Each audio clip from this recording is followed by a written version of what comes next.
पाकिस्तान एक ऐसा देश, जब पूरी दुनिया चांद से आगे मार्स पर कदम रखने की कोशिश कर रही है, तब पाकिस्तान हिंदुस्तान में कदम रखने की कोशिश कर रहा है। एक ऐसा देश जिसे अपने देश की माइनॉरिटी से ज्यादा हिंदुस्तान की माइनॉरिटी की ज्यादा चिंता है। एक ऐसा देश जिसका अपनी तरक्की से ज्यादा हिंदुस्तान की तरक्की रोकना सबसे बड़ा मकसद है। कुछ पाकिस्तानी दोस्तों को अब धीरे धीरे समझ आ रहा है कि पाकिस्तान का साथ देना कुएं में कूदने जैसा है। इन्हीं में से एक है सऊदी अरेबिया। पाकिस्तान की मिट्टी पली तब हो गई जब पिछले हफ्ते कर्ज माफ कराने सऊदी अरेबिया गए पाकिस्तान के आर्मी चीफ जनरल बाजवा को सऊदी क्राउन प्रिंस मोहम्मद बिन सलमान ने मिलने से मना कर दिया। और इसके 2 दिन बाद ही पाकिस्तान के foreign minister Shah Mahmood Qureshi China की शरण में पहुंच गए।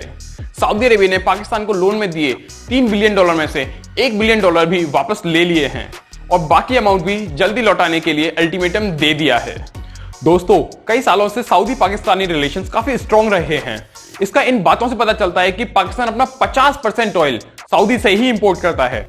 अब तक सऊदी पाकिस्तान को फाइनेंशियली सपोर्ट करता आया है। इतना ही नहीं, कश्मीर इश्यू पर भी सऊदी पाकिस्तान को ही सपोर्ट करता था। लेकिन अब गेम बदल रहा है। सऊदी पाकिस्तान को छोड़ इंडिया की साइड झुक रहा है। पर ऐसा क्यों? आइए जानते हैं इसके कुछ कारण।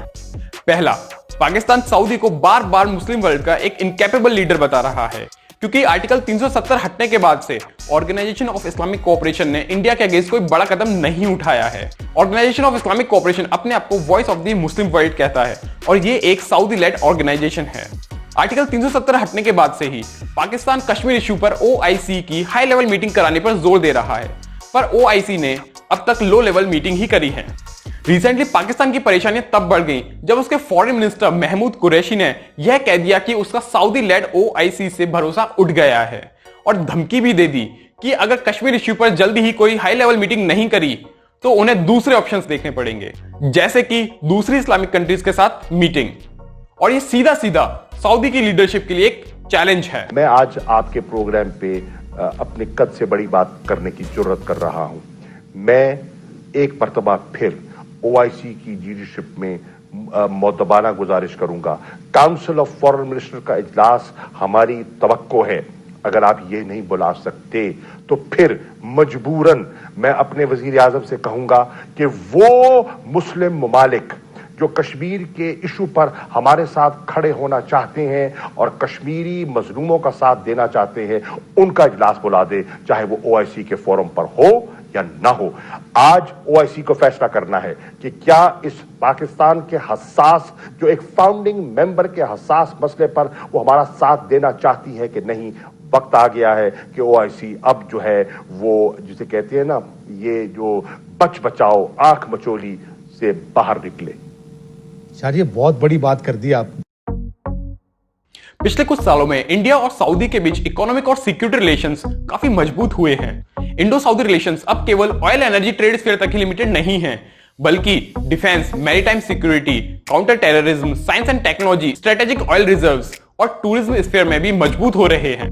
मोहम्मद बिन सलमान ने सऊदी में इकोनॉमिक रिफॉर्म्स स्टार्ट किए हैं, जिसमें सऊदी को इंडिया की इकोनॉमिक और टेक्नोलॉजिकल असिस्टेंस से फायदा होगा।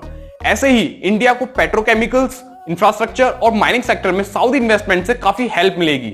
सऊदी को समझ आ गया है कि एक दूसरे की हेल्प करने में ही दोनों देशों की भलाई है, इसलिए सऊदी पाकिस्तान के कश्मीर इराक से दूरी बना रहा है। तीसरा, पाकिस्तान ईरान, टर्की और मलेशिया के साथ अपनी दोस्ती बढ़ा रहा है, जो कि मुस्लिम वर्ल्ड में सऊदी की लीडरशिप के सबसे बड़े राइवल्स हैं। दोस्तों, हाल ही सऊदी को लौटाए $1 बिलियन भी पाकिस्तान को चाइना से लेने पड़े हैं। पाकिस्तान में इकोनॉमिक क्राइसिस चल रहा है। अगर चाइना पाकिस्तान का साथ छोड़ दे तो पाकिस्तान बैंकरप्ट हो जाएगा, पर पाकिस्तान अभी भी अपनी हरकतों से बाज नहीं आ रहा है। इसी बीच पाकिस्तान के रेलवे मिनिस्टर ने इंडिया को न्यूक्लियर वॉर की धमकी दी है। पाकिस्तान के पास, अगर पाकिस्तान पर इंडिया ने हमला किया तो कन्वेंशन वॉर की कोई गुंजाइश नहीं है और ये खूनी और आखिरी जंग होगी और एटमी जंग होगी। वेस्ट एशिया में एक मेजर जियोपॉलिटिकल रीअलाइनमेंट हो रहा है। ऐसा पहली बार हो रहा है जब अरब नेशंस कश्मीर इश्यू पर पाकिस्तान का साथ छोड़ इंडिया का साथ दे रहे हैं और पाकिस्तान अलग खड़ा होकर लोन्स और कश्मीर के सपने देख रहा है। कुछ ऐसा हो चुका है इमरान का नया पाकिस्तान। जय हिंद, जय भारत, नमस्कार।